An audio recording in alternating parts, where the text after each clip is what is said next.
All right, Bill Edgar, welcome to the Small Business Big Marketing Podcast. Yeah, and thank you for having me.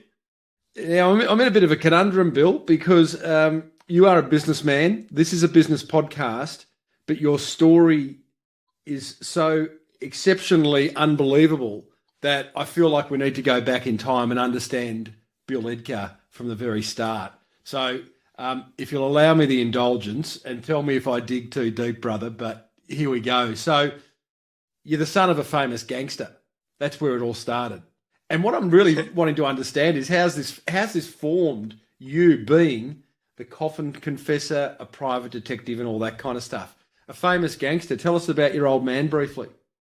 Yeah, I don't know about famous in the underbelly world, but that's about it. Famous And infamous, yeah, more like it. He died at a very young age. He died before he was 50. How he died is questionable. Some say it was salmonella poisoning if you talk to the authorities. Special Other chicken. people will tell you, yeah. Other people will tell you he just died and good riddance. And to be honest with you, what I've learnt about him, yeah, he wasn't the nicest bloke. He was a gangster, and he did everything he could for the dollar, and that could mean, and I mean everything. You know, he could intimidate, hurt, kill. He did some terrible things in life. You know. I'm going to ask a very naive. I'm going to ask one. There'll be naive questions throughout this interview, Bill. What is a gangster? Look, a gangster is a self-promoted person that gets to a point of their life where they think they're someone they're really not. That's how I look at it. And me personally, I believe he was just a thug and a callous person, you know, personally, but that's me. When you go back to infamy and things like that, my old man's name was Billy Edgar. He was known as the Irishman. He got paid reportedly and allegedly by the police to beat up Finch and Stewart in Bogger Road Jail when they set fire to Whiskey A Go-Go, which he did do. They say Stewart took his own life. Then again, that's debatable as well. Mm-hmm. So, you know, from what I've learned about the man, I'm glad I don't know him. I'm not associated with him now, and he's dead. And no doubt, you know, it's made a lot of people happy through life that he is dead.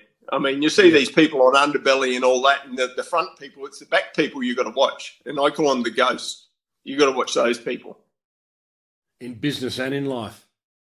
Oh, absolutely. You know, my main motto in anything I do, and I tell this to everybody, even in business, never have a co-accused. Always go alone. And don't tell anybody what you're going to do until you've fucking done it. Oh, jeez. I'm getting so out of my depth already. You then found yourself homeless as a street kid. And I might have my timeline wrong here because you also went to one of the best private schools in Australia, which for you wasn't the best private school in Australia. But how did you find yourself homeless and how did you find yourself in the best private school? Yeah, look, I was sexually, physically, and mentally abused from the age of 7 by my grandfather. Back in the era when kids were seen and not heard, we went out when the sun came up and we came home when the street lights came on. You know, it was a terrible upbringing for me. And the only thing I found myself to do was to play soccer or to sport. I love sport. And I was one of these kids that I could pick up anything and be excellent at it. You know, cricket bat, tennis racket, didn't matter what it was. All I would excel. And I didn't even have to train. I was just, I don't know why or how, I was just good. And I love soccer. And I was playing soccer one day. I was 12 years of age. I was playing soccer on the Gold Coast, barefoot because I couldn't afford shoes. We lived in commissioned housing. There was 8 of us living in the one bloody house, 1 toilet, 3 bedrooms, 8 people. And, you know, I was playing soccer and this man came up to me and he gave me an envelope and he said, "We'd like you to come and try out for a scholarship to the Southport School, better known as TSS. Can you give this to your parents?" Which I gave it to my mother. She looked at it. She says, "Yeah, you know what, I'll sign it, but, you know, a kid like you will never achieve anything." That was my own mum. Right. And, so you didn't have support from mum or dad? Oh, no. It was terrible. It wasn't until later on in life, probably my mid-20s, early 30s, that I found out that my mum knew I was being abused by her dad, and she allowed it to continue so that she had safe haven under his roof and food. And did you hear that then? No, but it would have been picked up. Just repeat it for me because I did get a bit of a glitch. Yeah, I was just saying that it wasn't until later on in life that my mother did realise that, did tell me that she knew of the abuse, Yeah. And it was that was hard to hear as well, because, I mean, for her to know and do nothing, and then other members of the family came out and said the same thing, and it was like, wow, incredible. So very early on, you became a bit of an activist. You've got Lost Boys of TSS. You started that Facebook group, and that got a huge amount of media coverage. You've now got you've got Freedom from Debt Collectors, which is another sort of activist type initiative, isn't it? Because you're a debt collector yourself. Yeah, that's my main business, really, in investigation works. Even today. Even today, yeah. So I assist thousands of people in Australia by basically what I do is I investigate their debts, and debts are sold by financial companies to debt collectors for a portion of what they're owed, but then the debt collectors will come after the person for the full amount plus what they purchased the debt for. However, what I'll investigate and find out is the actual original debt was insured and underwritten before it was sold. Now, if a debt's been underwritten and then sold, that's illegal. Totally. So they're double dipping? Well, it's not, because the person that buys the debt never double dipped in the first place, or never got a dip. But what they did is and this is another thing that people don't realise, is debts aren't sold individually. They're sold in pools for the same purpose, is that they don't want you to know how much they purchased your debt for. Mm-hmm. So a pool of, say, 100 debt is put on the table, debt collectors bid for them. One debt collector may win that bid and get 10 grand. Okay, he has to pay $10,000 for 100 debts. Those 100 debts equal probably, $12 million? And they'll go after the people for the 12 million, but they only pay 10 grand for them. But I can work out that one of those debts was only paid, say a $50,000 debt. They probably paid, $11 for it, $12. But they'll come after my client for 50 grand. This conversation is clearly going to go everywhere. There's a lot of business owners listening, Bill, generally motivated business owners who have some level of success, but I'm sure there's been the odd one who's had a debt collector knock at their door. What's your advice to them? Photograph them, video them, say nothing, put the intimidation back on them, because that's all they're doing is intimidating, harassing. Legally, they can actually tell them to bugger off. If they've got documents to serve, though, and it's a bailiff from a court, always accept the documents, say thank you very much, have a nice day, but do not get in conversation with them, because they are recording you. Even though they say they're not, they're recording you. So you pull the Hogan's Heroes. I know nothing. Yeah. Nothing. Yeah, exactly. But at the end of the day, if you've got let's say you've got a $20,000 credit card debt, I can tell you, guaranteed 100%, that credit card debt has been insured and written off. Right. Okay, the debt collectors just bought it. Yeah. But the debt collectors will use courts, and they'll go, we're going to come after you, we're going to get all your assets, we're going to do this, this, and this. And that's all fine and good for them to threaten that. But at the same time, I'll subpoena them and I'll say, how much did you buy the debt for? Now, they don't want to tell you, because they'll only tell you it was 10 cents, and they don't want the world knowing that. So I'll give them 10 cents plus 20%, and they can bugger off then. There you go. Have you seen the film Pineapple Express by any chance? One of the lead characters. Yeah. Exactly. Beauty. I bet you weren't as laid back as he was. No, definitely not. Oh, that is a very funny film. And the opening scene, or two scenes, I think, is where he is a debt collector, but he likes his weed, so he's sort of a bit more chilled than the average debt collector. Tell me, for sure. Bill, you landed yourself in Boggo Road, which is one of Australia's toughest prisons. Do you mind if I ask why? I'm sure it's on the public record. Why, and again, how did that form the Bill Edgar you're talking to today? Well, I became a street kid at the age of, I was 14, nearly 15 years of age, and I walked away from the Southport school and home and lived on the streets. And I got done, you know. Can I just ask? I'm sorry to just that. You're Did right. you literally finish at the school? And what do you do? Just one day, go fuck school. I'm leaving home, and I'm just going to spend my first night on the street. Is that what happens? Exactly what happened. Exactly. I was in school uniform, and I just left everything and just I rode my bike to Surfers Paradise, and I went into a car park at the hotel, quite a famous, infamous hotel called the Pink Poodle on the Gold Coast. And I went into the car park and I found a little alcove and I slept there for the first night. And I started going behind bakeries and shops that were throwing out bread. And then I'd follow the milkman and I'd drink the milk. And then I'd find out the milkman had money before he dropped the milk off. So I'd run ahead and get the milk money. You know, I did what I could to survive. You know, I'm not proud. Were you scared or excited? At the same time, oh no, I was scared in a way that I didn't know. I had no future. I didn't know where I was going from one minute to the next. I was happy I wasn't being abused at home and school. I learnt to fight really quick. And the predators on the street were as bad as they were at school and home. How old are you at this point? Because, you know, 15. 15. So it was pretty terrifying. But at the same time, it was, I wasn't your average street kid because back in the day, say 95, 86, I could actually walk into a shopping centre and sit in the middle of a carousel where all the women did the clothes shopping, and I'd wait until the stores closed and I'd sleep in that carousel and the stores would close. And back then there was no like cameras and all that, that we have today. So I used those stores like Walton's, Big W and that, and I slept in those places and I could eat, drink and do whatever I wanted there for ages. As well as in cinemas, I'd hide in cinemas. You know, the only place that the ushers never check in the cinema, and I'll tell you now, they go up and down the aisles and they'll look at the behind seats the with screen? their mobile phones now and they're behind the screen, behind the curtains.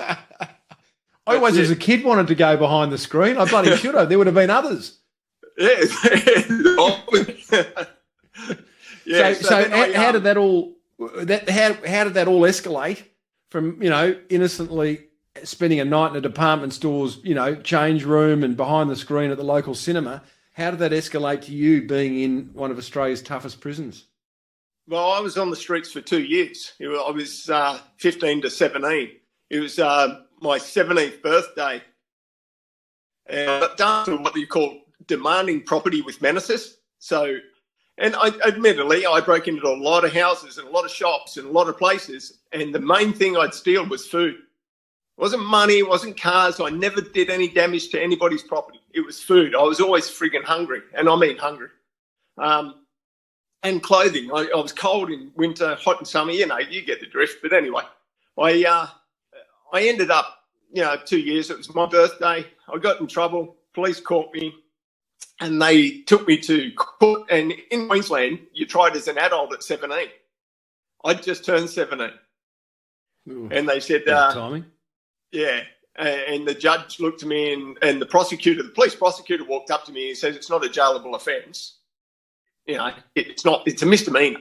And the judge looked at me and he says, place of abode, where do you live, your parents and everything. I said, I'm a street kid. And he said, we might give you 6 months in prison to feed, clothe and home you. And that's what he did. Yeah. He sent me to Bogger Road. Thanks. Yeah. And whilst in Bogger Road, that was a wild ride. In what way? I mean, an obvious question, but like, mate, to go into. I was 17 and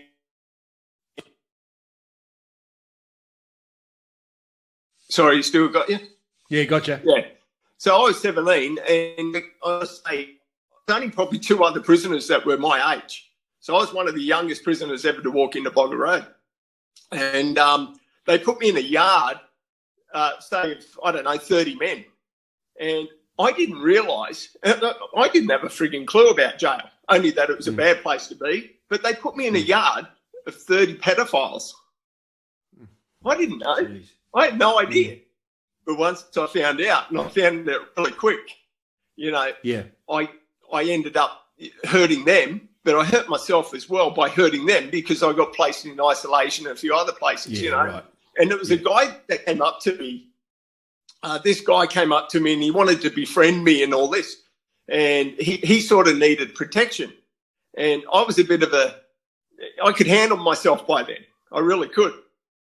And he came up and he says, "Oh, my name's, what's your name?"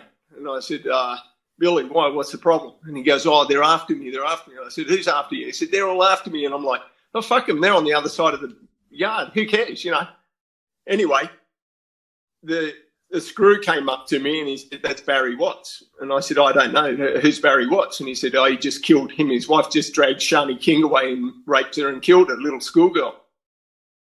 And I saw red. I just saw red. And one of the prisoners come over and he goes, "You bash him or you get bashed." It was a no question.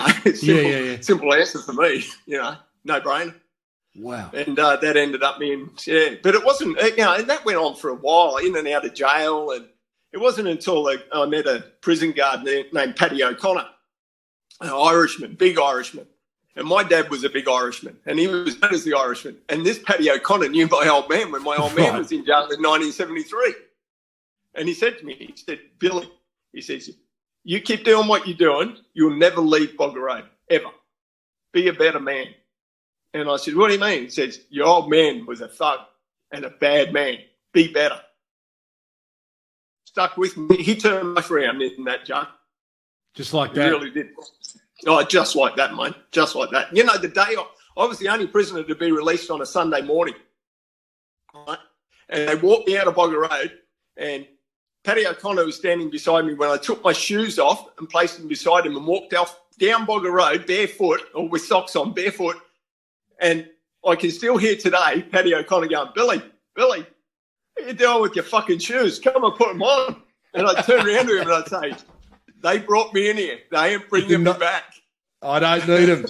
I don't need them." Well, God bless Paddy. Is he still with us? No, I believe he passed away some years ago now.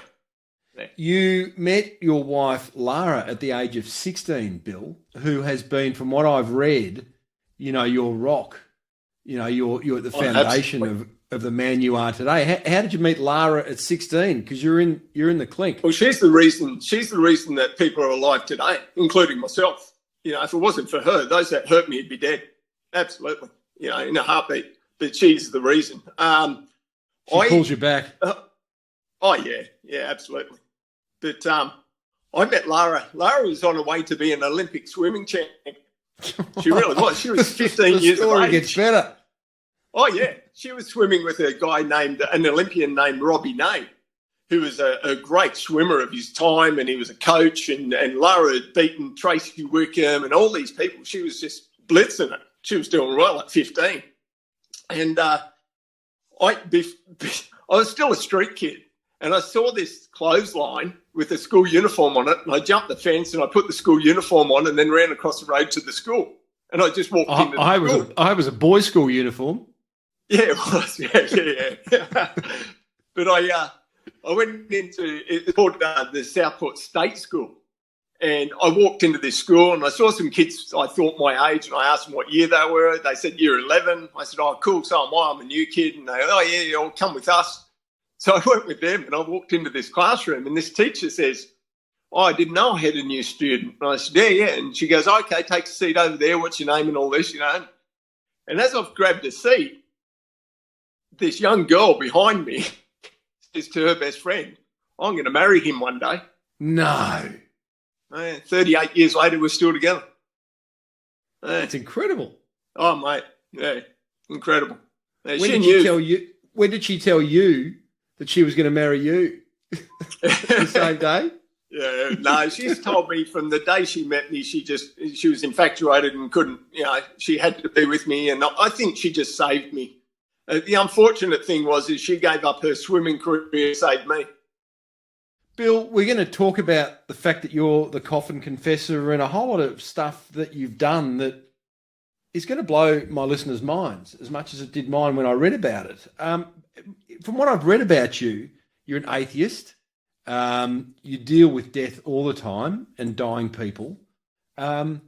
Yet you have had, I mean, just me listening to you, you've had stuff happen to you that I think the word's serendipitous, but do you attach any kind of like, that was meant to be, there's someone greater looking after me? Or do you just, because you're a no bullshit kind of guy and you're sort of like almost, I don't know, you roll with the punches, excuse the pun. Do you attach anything to that? No, I think I look at it this way. I make the best that I can of every opportunity, and I just do it for me, because I've always said, and people say, it's my family I do it for and this and that. Well, you know what? If you don't do it for yourself first, you can't do it for your family. It's like your health. You've got to look after your health first so you can look after your family. You've got to look after your own wages so you can look after your family and all that type of stuff. Now, I've always endeavoured to do that in life, and to be, number one is me. I don't care who you are. Number one is you, because without you, they haven't got you. So you've got to be number one. Well, it's the old thing in the plane, put your oxygen on yourself before you look after the person next to you, because, you're not much use to anyone. You've got it. Exactly. That's exactly right. And then people will say to me, oh, how is it you're alive today after everything you've been through, Bill? And I'll say to them, when people say, I'd die for my wife and children. Well, you know what? If I'm prepared to die for them, aren't I prepared to live for them as well? Yeah, right. And that's what I do. Yeah, got it.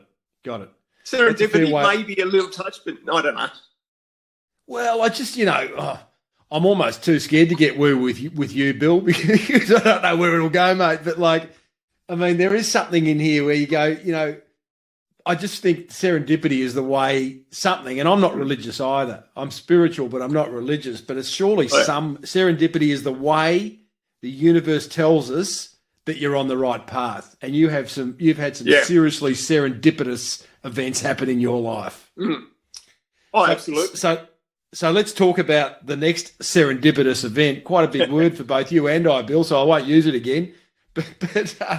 So you become this private investigator. You specialise in debt collecting, and that's a nice little business, I'm guessing, that you are creating. And it's probably a business that you're very comfortable in because you're dealing with a very colourful underbelly, if you like. But then at some point you become what you are now called the Coffin Confessor. How did that happen? Yeah, that was right out of the box, that one, mate. I got to say, that started as a joke. I told a dying man that I'd crash his funeral for him. That was basically it. That's how it started. I was investigating some financial matters for a gentleman. He had cancer, it was terminal. And, we got to talking about death, the afterlife and all that type of stuff. And I suggested he do a eulogy. He said he'd been to plenty of funerals. His mates' eulogies haven't played because family just don't play it, And I said, well, you know what? I can always crash your funeral for you. Mm-hmm. You still there? Yep. I'm just going to interrupt. What happens there? Do you get phone calls come in and it interrupts the line, does it? Yeah, it's coming through as a reminder, emails and phone calls and everything. Yeah. I've got it on site, but for some reason it's still coming up. Yeah, got it. But that's all right, mate. We can edit out what we need to, and the rest is just good conversation. I can't see you anymore, but that's okay, mate. Yeah, cool. You will. There you go. See me in a sec. There we go. Yeah, so basically, so it started as a joke. Told him I'd crash his funeral, and I said to him, well, what do you want done? What is it you want done? And I'm talking, this man was dying, right? He's weak as. He's lying in his own bed in his own home, and he can look up the hall to his kitchen, okay? And his wife's up there, beautiful lady. And his best mate had come in, not say hi to him, but go up to his wife and pat his wife on the arse, put his arm around her and try to get onto her. She wanted nothing of it. And I said to him, well, you know what? I said, I need evidence. As a PI, I want some evidence so I can out this bloke. So I set some cameras up and I caught him out straight away, Mm-hmm. And I went, yeah, no problem. Not a problem in the world, mate. So we arranged that at the funeral, whilst his best mate's doing the eulogy, I'd stand up, interrupt his best mate and say, hey, mate, my name's Bill Edgar. Graham in the coffin's got something to say, so sit down, shut up, or fuck off. And I'd read aloud exactly the letter that Graham left. And he slithered out really quick. The audience were a bit shocked at what was going on, but at the same time, they understood, and they wanted to hear what Graham had left unsaid. It was their loved one. And then there was 3 people in the audience that Graham said, if they turn up to my funeral, I want you to tell them to leave, because I haven't seen them in 30 years. So why are they here paying their respects now when they could have seen me before? And that's my brother, his wife, and their daughter. And I said, yeah, no worries. Well, before I even got into the service and sat with the mourners, friends and family, this bloke comes up to me and he goes, oh, how did you know Graham? And I said, I just worked with him, colleague, blah, blah, blah. And I said, how do you know him? And he says, I'm his brother. Target. So I didn't even have to look for the guy. It was gold. So, yeah. Tell us about the sweaty palms, or maybe I'm guessing they weren't that sweaty the first time you had to get up. So the best man's getting up. He started his eulogy. Your instruction is 1 to 2 minutes in. Just take us through that minute from getting off the church pew and walking up the front. Yeah, look, I've got my phone in hand and I'm looking at the time. So I've got a timer on my phone and I'm going, 1 minute's passed. And it was a bit of a sweaty palm moment, but at the same time, it was also, I had enough encouragement from Graham and the video evidence that I had and the vultures in the family. It made me, it gave me confidence. Mm-hmm. So, it wasn't too bad. But a minute in, I'm looking at my phone and I'm going, and then the best mate started to cry, crocodile tears while he's talking the story. Yeah. And I went, that's it. I'm up. No, it got you now. Yeah. My back's up. Yeah. Look out, champion. I'm coming over. That's right. Yeah, exactly. Talk about a drop the mic moment. Oh, yeah, total drop the mic moment. And you know what? I don't even know if the funeral continued because I put the envelope, the letter back in the envelope, place the envelope on the coffin, and I leave. I got no idea. And that's all the funerals I do. I have no idea if they continue, if there's a fight, if there's love or whatever. I just walk off. You literally just walk down the aisle, do you, and go, I'm out of here. Does no one follow you? Does no one, you've done a few now, I don't want to hear a few more stories, but does no one follow you? Does no one sort of come up and go, hey, champ? Yeah, I mean, where's the proof? Where's the proof that Graham asked you to do what you did? Yeah, exactly. Yeah. And personally, I make sure I'm protected from litigation. So I have a video of me and Graham, and I have a signed stack deck from Graham. That allows me to do what I do. And I have that with all my clients. As for anybody that comes up to me at the funeral and says, give me proof, fuck off. You know what I mean? I'm not there to give you proof. I'm there to do a service for Graham, and I've done it.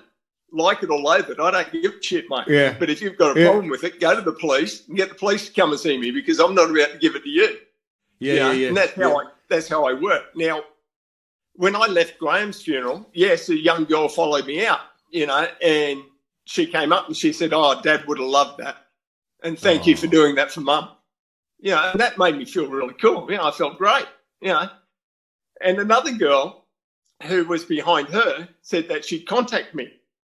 And I went, okay, no worries. So I thought I was going to get a bad email or something, because it sort of just ended. Mm-hmm. And funny enough, it was her auntie that needed me the second time round.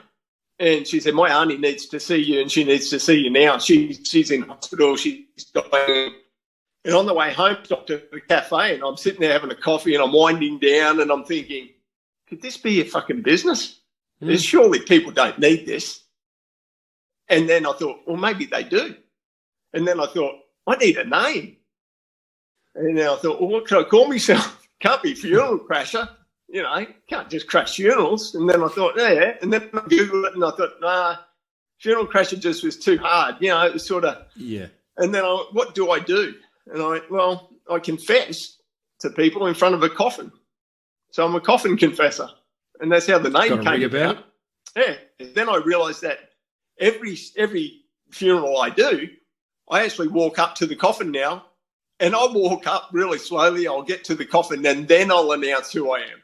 And everyone's like, holy shit, what's going on with this bloke? And funnily, the most recent ones is where I'll walk up to the coffin and I'll open the coffin mid-service and I'll just check it's them, put the coffin lid back down and walk out. But as I'm walking out, I'll go, yeah, you all know, yeah, that's Claire in the coffin or Brian in the coffin. You're all thinking about it, but I'm telling you, that's actually them now.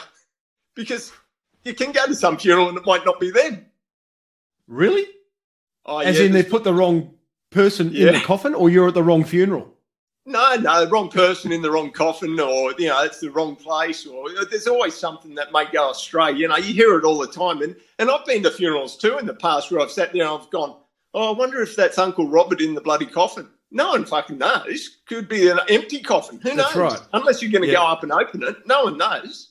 Yeah. So, Yeah, we put a lot of trust in funeral directors. I might maybe that's my next interview.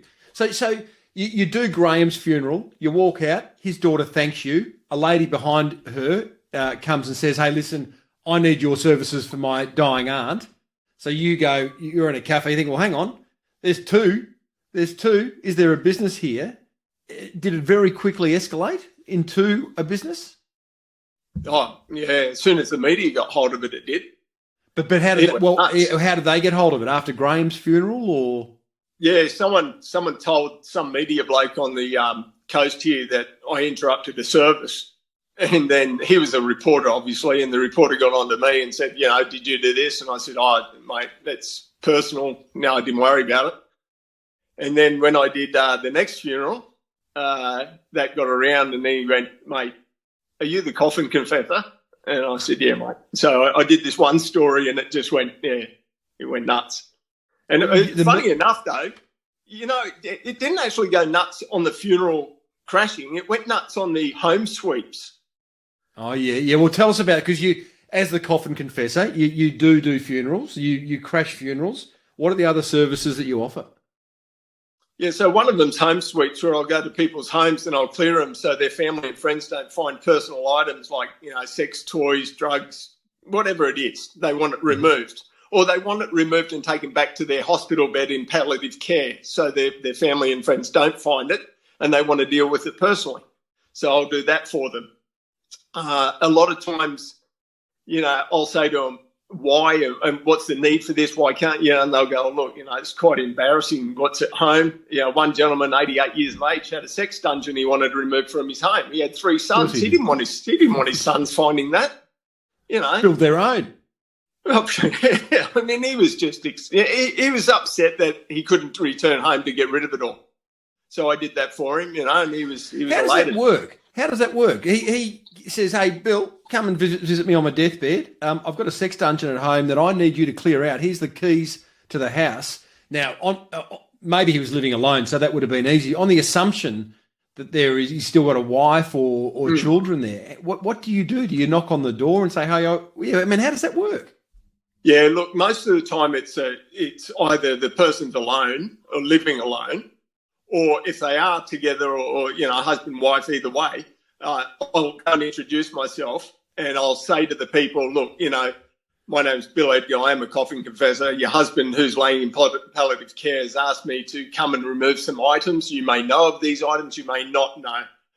He's told me that I'm allowed to tell you about these items, but he's also told me that they must be destroyed. There's his instructions, Now, they can say, bugger off, we're not allowing you in or anything.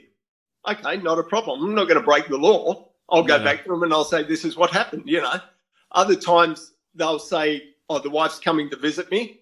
Can you go to my home on this date, this time, and clear out what's there? Mm-hmm. So I can go and do that. As long as I have proof that I'm allowed into the property and I have keys and I'm not breaking and entering, there's not a problem. Other services, you visit what are they called? Will announcements? Yeah, will readings. I'll crash a reading on behalf of a person that's left a second will or the real will. A will can be read at a lawyer's office or it can be read anywhere as long as there's an attorney present to read the will. However, once the new will's been put forward, they must investigate further.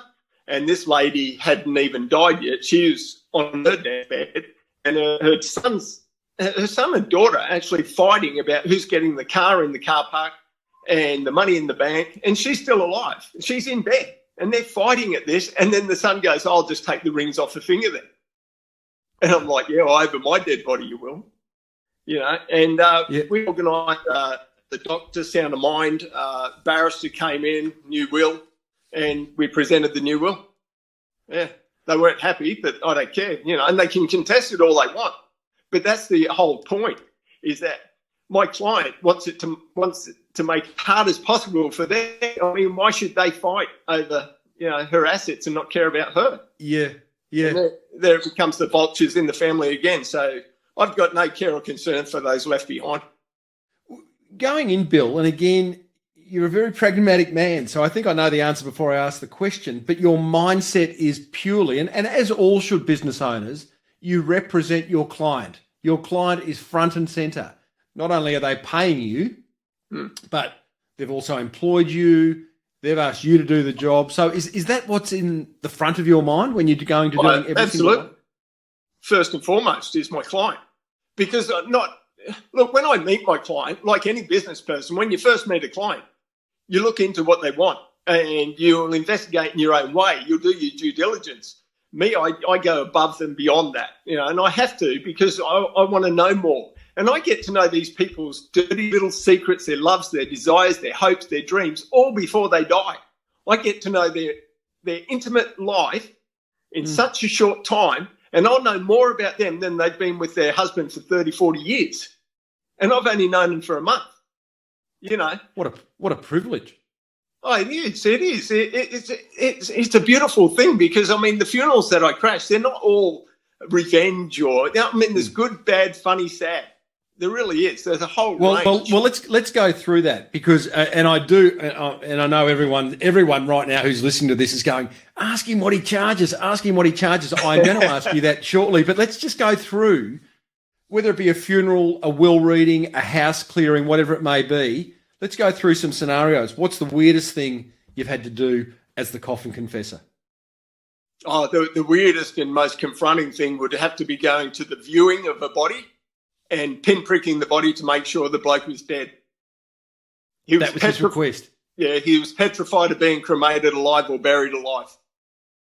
And he responded? No. He was dead. Wow. He asked you to prick his body, just make sure I'm dead, buddy, before they do whatever they're going to do with me. Okay. Yeah, he said to me, look, I want you to treat me like a pin pushing, and just prick me as much as you can. And if there's any sign of movement, anything at all, make sure you alert authority. I'm like, yeah, not a problem. No drama at all, mate. So when I got there was the family all doing the viewing and that. And I asked for a couple of minutes on my own after the family sort of finished. And the lady there said, oh, you knew him well? I said, yeah, I knew him really well, and she goes, oh, I'll give you a minute or two. And I said, oh, thank you very much. And I take my phone in and I video myself doing it. So I'm all covered. So, I've got the contract, I've got the video of the, And then some people go, when's your body not your body? That's sort of interfering with a corpse. Well, it's his body. His body. It's his body, Well, it would have been a very holy funeral, that one. Excuse the pun. Now, Bill, the funniest thing you've ever done as the Coffin Confessor? I got to say, I think the funniest thing that went over was at a bikie's funeral when I announced he was gay, and the actual bikie said to me, now, make sure you say it wasn't you, David. And I go, well, why is that? And he said, because there's going to be about 5 or 6 Davids there, and they're all going to look at each other. And I'm like, okay. And when That's I did that, one of the Davids actually stood up, in the back, and everyone sort of looked, and he goes, ain't fucking me, pal. And I'm like, but it went. Are we talking really proper bikies? Are we talking Hell's Angels types set up here? You're talking bikie gang, yeah. Right. Yeah. But they were very fronting at the start, but at the same time, like, I'd done a few funerals before I got to that one, and I sort of said to him, I said, listen, this is your friend in the coffin, right? He's your loved one. You wouldn't be here otherwise. Listen to what the man has to say. And if you don't, you can fuck off. And a couple of the boys said, no, well, you can fuck off. And then a couple others come in and they go, no, we want to hear what he has to say. But if we don't like it, he can join him in the fucking hole. And I went, fair enough, no worries. So, I read aloud what happened, and they took it well. You know what? The people that truly loved that person, they knew he was bisexual. They already fucking knew. Any funeral I crashed. When I first did Graham's funeral, half the congregation were like, yeah, Brian's a fucking prick. He's been trying to get on to my wife as well. They all knew what Brian was like. They were happy he was out at the funeral. So fuck him. Jeez. Tell me, do you carry a weapon? I don't know if you're allowed to carry a weapon. Are you I never carry a weapon. Everything you do is totally legal. Totally legal what I do, because I'm the only person that I know on the planet that is invited to funerals by the actual person that died. Well, I want to come to that because it's surely bloody there's been competition coming up, but we will come to that. Scariest thing you've ever done, Bill? I think the scariest thing I ever did was actually I jumped into the grave before the coffin was lowered, and I've placed an item under it. What was it? A monetary item. Yeah. The scariest part, though, is I don't know. It's the most, like, anybody says they can do anything and there's no fear in that. You stand in the grave, and I'm telling you, it's not 6 foot. People say, oh, you buried 6 foot under. No frigging way. They're like 12 and 14 feet, some of them. All right. Well, this one was deep. The front cover of your book indicates that. Well, I was going to say a beautiful front cover, but it's a very compelling front cover. Tell me, just play me through that. You're at the cemetery. The grave's dug. Everyone's standing around waiting for the deceased's coffin to be lowered into it. What do you do? It's all paid for prior, so I'm already down the hole. And I don't know if you've been to these. There's like fake grass around the coffin, right? And the coffin's laid on top. Now, I've already got, and you've got to pay certain people to get certain jobs done, right? And there's the grave diggers, you can throw a couple $100 at them, they can lower you down and you can do certain things and, and basically this wasn't a funeral where there was 20, 30 people around. This was a funeral where there was probably 3, 4. Okay. This bloke took what he had and what he wanted with him. And, he got what he wanted done. Yeah, and it was done. I mean, it cost a couple $100 to just get a few extra services done by the people that dig the graves. Yep. And to do that, I mean, it's well worth it. I mean, that's what the clients want. It's like one lady's requested just recently 100 horses to run through the paddock, while she's being buried. And you think to yourself, okay, can that be done? Well, yeah, it can be. I've spoken to horse owners and they said, yeah, no worries, we're all ready. We're going to be ready when it happens and we're going to run 100 horses right through the cemetery. Legal or not, we're doing it. Don't care. And I go, okay, no worries. Far out. Incredible. Something you've refused to do?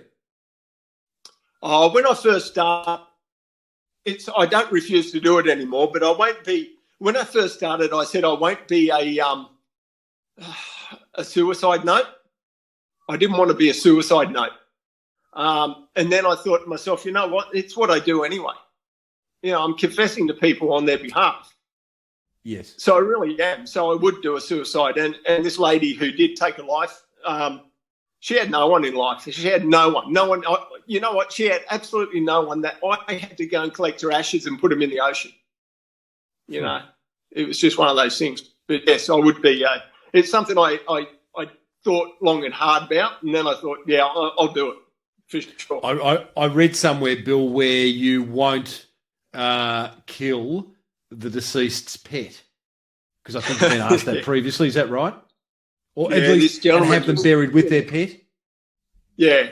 A gentleman, he had an old dog, and he wanted his dog to go with him, and he wanted his dog euthanized. And I said, no. I said, we can rehome the dog. I said, but I'm not taking it. And you know what? After doing this for so long, I'd rather be with your pet than you. That's just the way I am. I'm not, I used to be a people person, and I still love people the way, but I'd love their animals more. And I'd never take an animal's life. It's fascinating that, mate. You, again, there's a lot of good research you can do on a Coffin Confessor, by the way, as you probably well know. But I did read somewhere where you have got thousands, I think you said in your own words, you've got thousands of colleagues but no friends. You refuse to... You refuse to let I don't have a friend in the world. Yeah, I don't have one friend in the world. I can't go for a beer with a mate, or I can't have a coffee with a mate. I don't have any of that in my life, and that's on purpose. All right. I go back to not having a co-accused. I go back to saying, you know what? I don't carry other people's baggage. I won't. So if I said to you after this call, hey, I really enjoyed that. I'll give you a hoy when I'm down on the Gold Coast for a beer. Are you going to say thanks but no thanks politely and just move on? Yeah, that's right. Yeah. Yeah, only because I don't want to get close to anybody. I don't. I've done that in the past, and you know, the people that hurt you the most are the people that you're closest to. Well, they say, yeah, that's right. Well, they do. The closest to you. Yeah, and I just won't allow that. So I find myself, and to be successful in myself, I do myself. I know everything's my own. So if I go for a coffee, I'm by myself. If I'm with somebody, it's a business meeting. And that's it. Which is essentially, I guess, what this is. But you are incredibly, and I've interviewed over 600 successful small business people, Bill, and you are incredibly personable. Even from the first time I reached out to you, and subsequent quick emails back and forth, and the preview last week.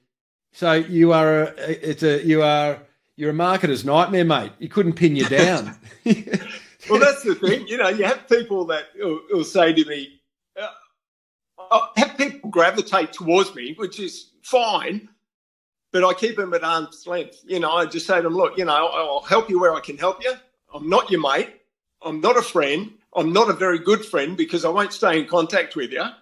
And I'm up front and I'm black and white. I don't have any shade. There's no shade. I'm black and white. I got that, mate. Your next book should be called 50 Shades of Sheds. No, 50 Shades of Grey. 50 Shades of Grey. Tell me, you are, again, having spoken to so many business people, some are on purpose, some I just get a sense aren't, yet they're still successful. I get a sense from that incredible early background of your life to where you are now, you are very much doing what you've been put on this planet to do. Would you agree with that? Yeah, I think so. I think it's one of those things that I've sort of always stood up for the underdog, and the person that can't help themselves. And I've been one, yeah, exactly. I mean, even today, the funniest thing that I find is that I couldn't read, write, or spell until I was 30 years of age. Right? When I hit 30, I started to really get into it. I was embarrassed for my kids. I was tree lopping. I was doing every job you could think: window cleaning, tree lopping, roof fixing, whatever it was. I was doing it to make a dollar, security, all that type of crap. And then I got into reading and I started reading my own way, not the conventional way. I don't know how or why it happened, but I'm also very mathematical. But I see things in a different way to a lot of people. And I see numbers rather than letters and words. And it's something that I got told is a gift. And it should have been channeled when I was a lot younger. And although I've channeled it now, so I'm now 53 years of age. So I started read, write, and all that at 30. Now, today, I have lawyers, accountants, and professionals write to me and say, you do what we can't, won't, or fear to do. Can you please look over these documents and tell us where we should go? So I get paid handsomely to do all that, which is really cool. What an irony. Yeah. What's the most... Yeah, I imagine every job you do, whether it be a will reading or a funeral, whatever it is, Bill, they're all rewarding. Can you pick a most rewarding moment in your coffin confessing career? Rewarding moment would be, one gentleman that had he had a conflict with his daughter. Him and his daughter had a falling out many years ago. He wasn't allowed to see his little granddaughter. He was heartbroken, devastated. I mean, the fallout was just between... It was actually him and his wife had a big fallout and the daughter copped a lot of the brunt. But she didn't see the full story. And it was something that she needed to see, was the full story of it. And she was working up north in a bloody cafe and doing what she was doing. And he passed, and I had to go and see her and present her with a letter and like a video. It was a USB clip of a dad telling the story. But what was beautiful about that and fulfilling is her dad left her his boat, and it wasn't just a boat. I'm talking a yacht, which was worth a lot of money, which was a house, and which gave her enough money to buy her own property and her horses and whatever she wanted to do, you know. But instead of her just taking that, and she didn't want it. She didn't want a thing to do with her dad.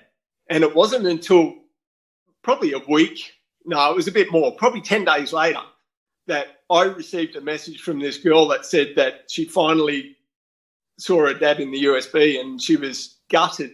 She was absolutely gutted that she didn't reach out and understand the full story. You know, she thought her dad had done everything wrong, and it was the total opposite. And she'd lived with that all her life, and she punished her dad for that. You know, and you've been you've been the conduit to fix that. Yeah, unfortunately, he was dead, but at the same time, she forgave him. She knows. You know? Hey, Bill, do you ever cry? No, my tears were gone when I was 7, mate. I don't cry, no. I thought you'd say that. How much do you charge? I charge between $2,000 and $10,000 a funeral, but they don't need the money where they're going, and I never get a complaint. Nor do you get a Google review, I'm imagining. And if you did, I'd be concerned. Yeah, I'd be very worried about that too. No, I don't need one either. Between $2,000 and $10,000. How do you? I've just actually interviewed a pricing lady, so I'm interested in pricing. How did you arrive at those figures? I don't know whether that's a lot or not. It's hard to do. I don't know. I guess for the dying. I've got to be honest with you. I didn't set the $10,000. Graham did, the very first funeral. When he took me up on the offer, he said, Bill, I'm going to get you to crash my funeral. I'm going to give you 10 grand to do it. And it was the best thing he ever did, because it stopped people using my services for $400 or $500 to tell bullshit. Yes. So it became a good standard. Weeds them out. Yeah, exactly. So 10 grand became the actual standard. And the only reason I dropped the 2,000 was only for home sweeps and, you know, if I don't have to travel far and things like that. So the 10 grand became a really good thing for me. Do you travel? You do travel globally, don't you? You don't just work around the Gold Coast. No, I travel everywhere in Australia. I mean, obviously, the last 2 years with the pandemic, there's been no travel. But I was on a show in Britain called Good Morning UK or Good Morning Britain, I think it was. Good Morning Britain. Yeah. So I was on that show, and that was 2 years ago. Now, that show, it was about 15, 20 minutes after that show, I had 48,000 requests to crash funerals. 48,000? Yeah. Emails? Emails, text, Facebook messages. It went nuts. It absolutely went nuts. Everything crashed, everything. And then from then on... Were you laughing? Were you pissed off? Were you confused? I was cracking up.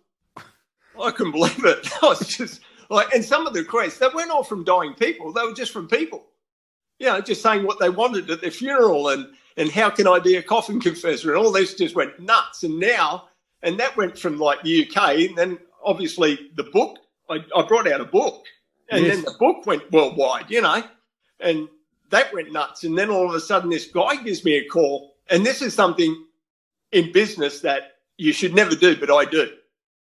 And it works for me. It doesn't work for everybody, but you get a call off somebody and you're just not interested, or sometimes you put your price so high that you don't think you get the job, and you get the fucking job. I mean, that can be annoying too. Well, when anybody calls me, it's like a screen call. I find out who they are, what they want and all this. But if they're calling me at after 10 at night, and especially this guy, 2 a.m. in the morning, I just hang up. I say, sometimes you don't even want to answer, but in case it's a family member or, someone close, so I get a call off this guy and he goes, "G'day, Bill, my name's Steve. I represent Oprah Winfrey's husband, Adam Sandler, and all these people." And I'm saying, good luck, have a nice time. And I hang up, So he's an agent.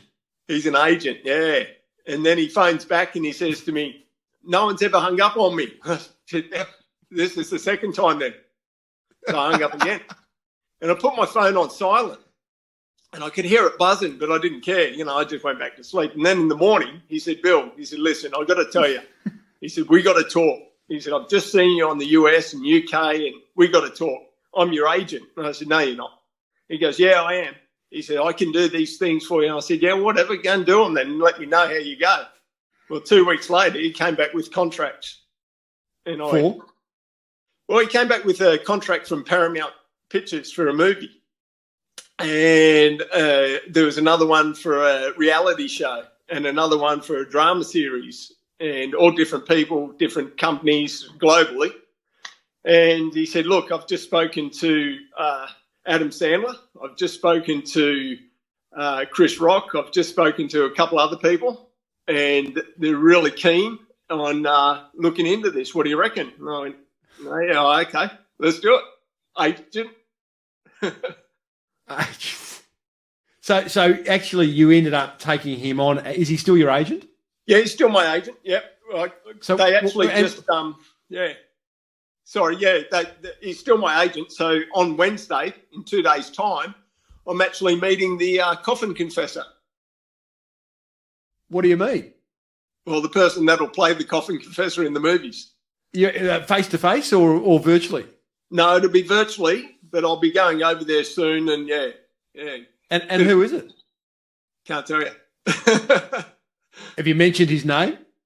Have I mentioned his name? In this conversation? No, not this conversation, but I probably have. But not in this conversation. But I like Ryan Reynolds. So I thought it might have been someone like Ryan Reynolds. But this bloke, you're a bit of a romantic at heart, mate. Yeah, I thought he'd be cool for it. But this guy that they pick's pretty good. Did you have any influence on who that would be, or? No, I have. They've hired me as a basically to mentor and the actor and just show them what I do and how I do it and everything like that. Bit of an advisory role and a bit of a cameo. You've got an agent who's got you a deal with Paramount, who has now attached talent to it, which is going to be announced in 2 days' time. Geez, I'm going to have to call you Thursday to find out who it is. Is there a script? Is there a director? Yes. Who wrote it? I'm not at liberty to disclose any of that. They have to. Geez, mate, I'd be hugely excited if it was Tarantino directing it, because he's kind of a bit of a hero of mine. And I'd tell you what, it wouldn't be out of the. I would not be, totally surprised if it was Tarantino, because it'd be a classic Tarantino. Well, actually, no, that's not true, because Tarantino likes killing people. Yeah, Scorsese likes it as well, mate. Who does? Scorsese. He does. That's very true, mate. That's amazing for a bloke who. I was going to say he doesn't like the limelight, but that's actually not true, because the amount of media coverage that you have had is extraordinary. I mean, of course, I haven't done this, but if you were to add up the column centimetres and the seconds that you have got, I mean, I found you on This American Life, one of the biggest podcasts in the world. You've been on Good Morning Britain. I mean, you've had coverage up and down, all the American news networks. I mean, it would run into the millions and millions and millions of dollars. And, So tell me about Bill Edgar's ego, because and I feel like you've got it in check. I feel like I'm your psychologist, mate. So just tell me to back off a bit. You're right. But I mean, there's some big ego attached there, brother. If you allow it, and maybe in the next 2 or 3 years, it could potentially get the better of you, unless this manager fellow, or unless you have a friend, of which you don't. I've got to say, if it was in my 30s, 40s, yes. Now I'm more mature. I don't know. I don't need for anything. I've made everything I've got today. I mean, my wife and I lived in a tent with 2 kids. I mean, we had nothing, and we've now, to this day, we've made it ourselves. We own 3 properties, cars. We live a good life.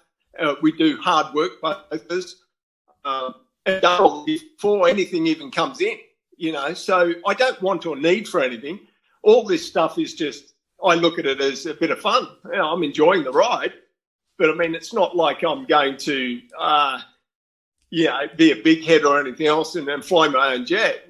Fuck that. I've got a farm. I love sitting on my farm myself, fire a bottle of port and talking to the dog and the horses. That's me. I hope you're right, because I mean, again, you wouldn't be the first bloke who just likes cruising through life, who all of a sudden has these amazing opportunities, and life does take strange turns and twists, as you've already experienced. But I'm on your side, man. I reckon you'll handle it okay. So the movie, anything going to happen with a reality TV show? Anything going to happen with a Netflix series or anything like that? Or you reckon the film is enough? Oh, there's a lot going on. It's so much work in the background that these guys do. My agent gives me a call every week, and says where he's up to and what they're doing. And, the book has just gone phenomenal. So, that's just been it's a great read, mate. And on Amazon, it's got a lot of ratings, and I can see right now that everyone's too scared to give it anything less than a 5. Otherwise, I reckon you'll come after them. Mate, it's one of those things. I put my heart and soul into that book because I didn't want other people telling stories about my life and what I went through. I thought I better put it all out there so it doesn't, So it's me. It's just me. I'm no one special, but I just be able to tell my story, which is pretty cool. Yeah, well, it's very clear in the reviews that I've read. Everyone says that. Do you You said you're the only Coffin Confessor. Obviously, with that name, I imagine it's trademarked or whatever you do to protect it. But surely they've been popping up everywhere. I know you get a lot of requests for franchises to license what you do out, but surely there's been men and women all over the world doing this now. Thousands of them are trying, and they'll get emails like, how do you do it? What do you do? How do you get your clients? Have you got contracts? Send me a contract. And I've got the biggest franchising people in the world want to franchise my business, No, it's mine. I just do it myself. And I think that comes back to where we started this conversation, which I felt awkward doing before I hit record. I'm very grateful that you answered the question so beautifully, but your background has formed everything you are today. And your background is why you got the film deal. And your background is why you can charge 10 grand to go and crash someone's funeral. And anyone who licenses that, because I saw it, I go, well, that's interesting. For a split second, I thought, oh, geez, maybe I could do that. Very quickly said, no, I couldn't. But it is your background that has formed where you for are sure. today. It's not for the faint of heart. Absolutely. I don't think you can teach what you do. No. Not to just anybody, no, because I think I've seen people when they public speak and they shake, and even a good public speaker, to interrupt a funeral, you've got to be able to have some kahunas to do that. In my case, I don't know if it's kahunas. I think it's just my background, like you say. Well, I think it is too. And what an irony! Don't they say that people fear public speaking more than they do dying? So the idea of you incorporating public speaking and funerals and eulogies and all that, I mean, it's quite bizarre. Bill, I've loved this conversation, mate. I've thought about it all weekend. I've gone, geez, this is a business podcast, but Bill's got an amazing life, and I don't want to be a psychologist and ask all these probably. But you're being an absolute gentleman in answering them. My final question would have to be, who is going to be your Coffin Confessor when the time comes? Me. You can't be. Oh, yeah, I can. How? Yeah, that's the secret. That's how the film's going to end. I'll let you know. Now you've got me completely confused. Yeah, I've done mine. You could put video. It this way. It could be not video, but it could be a hologram. Yeah. Well, geez, if you hang around long enough, in fact, holograms, I mean, they do. I think Tony Robbins, the motivational guy, he's done holograms where he's been in like California, but been at a conference over the other side of the world. I've been working on one too, where I walk up the centre of a funeral at the moment, my own funeral. Yeah. So, it'll be a hologram. Yeah. Unbelievable. Now, Bill, if anyone wants to find you, honestly, just Google Coffin Confessor, because you'll bloody well find Bill Edgar. You've got a basic website and a basic Facebook, but you just need to Google Coffin and read the book. Well, that's the thing. You know what? And there's another thing you just said, social media. If you've got your whole life and business surrounded by social media, you don't own it. It means it's on another platform that someone else looks after. You know, Yep. so I don't dive into the social media aspect. I mean, it's there, but at the same time, my business can run without the social and the internet. If yours can't, then there's something wrong because it's owned by somebody else. I just had a very good idea, Bill. It's all about me, by the way. When the director of your film says, you know, you've done a lot of media over the years, Bill, you know, you probably had some great interviewers, you know, probably had some bad interviewers approach you. When they say who was the good one, I'd love to play that. I'm going to channel sort of like a bit of an Anchorman type, you know, Ron Burgundy type vibe if I do get that opportunity. That'd be awesome. I'll keep you posted. Hey, Bill, thanks, man. I really thoroughly enjoyed chatting with you, and I wish you all the best. And I will be calling you later in the week to find out who that actor is that's going to be playing you. No worries, buddy. You take care, and thanks to all your listeners, and I hope it goes well.